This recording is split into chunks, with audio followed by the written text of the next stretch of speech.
मध्य प्रदेश के रतलाम में एक बड़ी महापंचायत जैस की ओर से आयोजित की गई।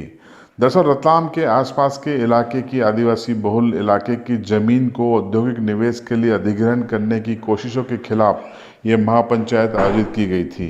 गौरतलब है कि रतलाम में जिला प्रशासन ने सरकार की मंशा के अनुसार 5 से ज़्यादा आदिवासी बहुल गांवों की जमीन को अधिग्रहित कर औद्योगिक निवेश के लिए देने का ऐलान किया है, जिसको लेकर स्थानीय आदिवासियों में नाराजगी है और उनके समर्थन में बड़ी तादाद में बुद्धिजीवी और एक्टिविस्ट भी आ गए हैं। इन सभी का आरोप है कि आदिवासियों से संवाद किए बिना ही प्रशासन ने और सरकार ने ये कदम उठाया है और औद्योगिक विकास के नाम पर बड़ी बड़ी कंपनियों का, पूंजीपतियों का और बाहरी लोगों को यहाँ पर रोजगार मिलता है। आदिवासियों को कुछ भी हासिल नहीं होता, बल्कि उनके इलाके की ज़मीन, नदियाँ, नाले, तालाब सभी प्रदूषित हो जाते हैं। इसी चीज़ को लेकर नाराज़गी थी। नाराज़गी इस बात को लेकर भी दिखाई दी कि इस महापंचायत में अड़ंगे डालने की प्रशासन की ओर से पूरी कार्रवाई की गई थी। वक्ताओं ने इस पूरे मुद्दे पर, इस पूरे मामले पर क्या क्या कहा, सुनिए। देखिए, संगठन की रणनीति ये है कि जो 1800 हेक्टेयर जमीन में जो विशेष औद्योगिक क्षेत्र आ रहा है, सबसे पहले आप उस जगह जो लोग रहते हैं, जो आदिवासी हैं या जो ग्रामीण हैं, आप उनसे बात करिए कि वो किस तरीके का विकास चाहते हैं और विकास में भागीदारी को सुनिश्चित करना होगा कि किस तरीके से आदिवासियों को इस विकास में भागीदार बनाया जाए। विकास का जो मॉडल है वो कानपुर मॉडल ले रखकर उसको सॉफ्टवेयर हब के रूप में डेवलप किया जा सकता है, एजुकेशन हब के रूप में डेवलप किया जा सकता है। जैसे कोटा एक एजुकेशन हब है, पुणे एक एजुकेशन हब है, सॉफ्टवेयर हब बेंगलोर है, हैदराबाद है। आप यह कल कारखाने डालकर यहाँ की नदियाँ, यहाँ के बांध क्यों प्रदूषित करना चाहते हैं?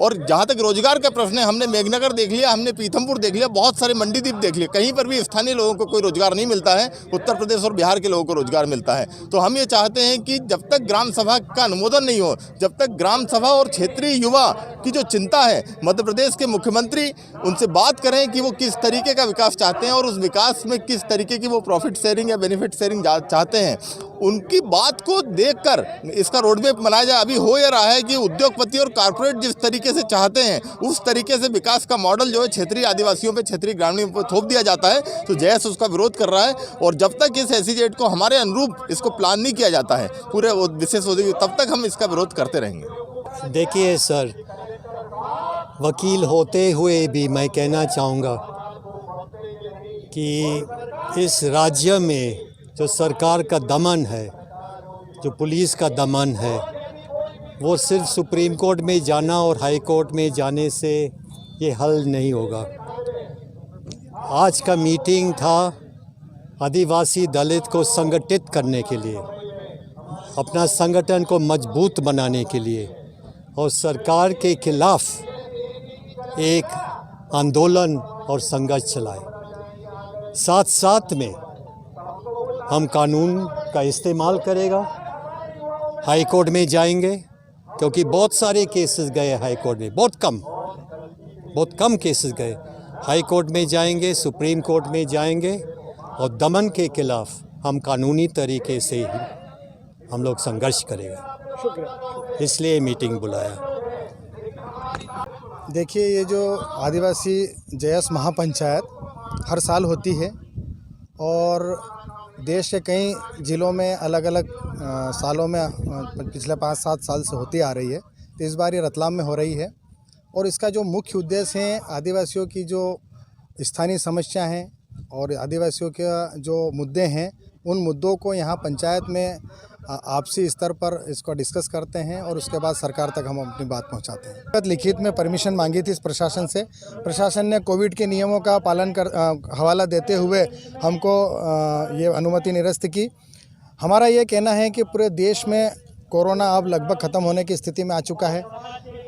उपचुनाव हो रहे हैं, अन्य कार्यक्रम भी हो रहे हैं, धार्मिक आयोजन भी हो रहे हैं और हम पिछले 2 साल से शासन के निर्देशों पे हमारा कोई भी कार्यक्रम हमने नहीं किया था और ये पहला कार्यक्रम हमारा जयस महापंचायत आयोजित होना था। तो इसके लिए हमने परमिशन मांगी थी, जो नहीं दी गई। हमने कलेक्टर को यहाँ पर नोटिस दिया है और हमने उनसे जवाब मांगा है कि हमको क्यों अनुमति नहीं दी गई है और अगर उसका जवाब हमको नहीं मिलता है तो हम कोर्ट में जाएंगे और उनको ये जवाब कोर्ट में देना पड़ेगा। औद्योगिक निवेश की आप बात करें तो क्या जो आदिवासी है वो औद्योगिक विकास के विरोधी हैं? नहीं, हमारा विरोध नहीं है। हमने इस मंच के माध्यम से भी हमारे कई वक्ताओं ने बोला है कि औद्योगिक निवेश का हम विरोध नहीं कर रहे हैं। संकल्पित हूँ आज की सभा के अंदर कि तब तक जीवित हूँ तब तक लड़ाई दलित आदिवासियों की, पिछड़ों की, मुसलमानों की, बहुजन समाज की लड़ाई को पूरी ताकत से मजबूत करूंगा, पूरे देश में मजबूत करूंगा। हर उस आदमी के खिलाफ खड़ा रहूंगा जो मेरे समाज के खिलाफ है, जो यहाँ के मूल निवासी आदिवासी समाज के खिलाफ है, उसके खिलाफ खड़ा रहूंगा। तो इस महापंचायत के जरिए आदिवासियों ने अपनी नाराजगी तो जता दी है, लेकिन अब देखना यह है कि सरकार इस नाराजगी की परवाह करती है या नहीं। क्या ये मामला इस JS महापंचायत के बाद हाई कोर्ट या सुप्रीम कोर्ट में जाता है? कई ऐसे सवाल हैं जिसका जवाब आने वाले कुछ दिनों में मिल जाएगा।